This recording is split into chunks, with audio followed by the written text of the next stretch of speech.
meletup, maka tidak ada jaminan Islam akan bertahan, apakah di Indonesia atau di Aceh. Itu ada jaminan. Pulang dengan kualitas keislaman katanya yang bagaimana rupa pemerintahan katanya, fenomena-fenomena sosial yang menggambarkan masyarakat muslim.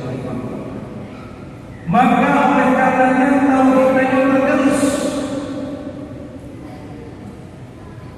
keimanan hanya tergerus karena situasi-situasi yang bagiannya rupa tak ada.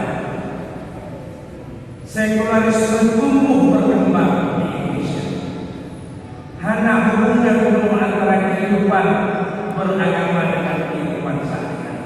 Padahal tujuan penciptaan itu jelas. Wa ma khalaqtul jinna wal insa illa liya'budun. Hanya mencipta jin dan manusia kecuali untuk berbakti atau beribadah atau berdoa.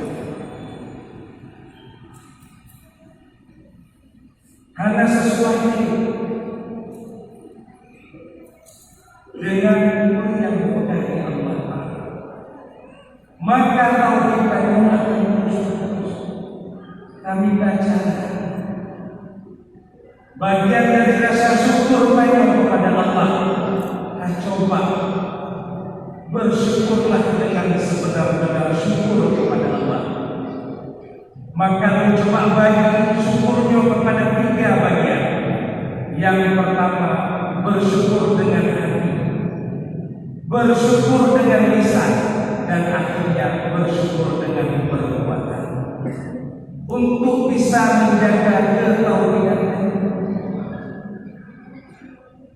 BKP ketauhidan itu tergerus oleh situasi paham sekularisme yang terus dikembangkan oleh banyak orang dalam pemerintahan di Republik Indonesia. Yang pertama, bersyukur dengan hati. Saya yakini bahwa semua yang kita dapatkan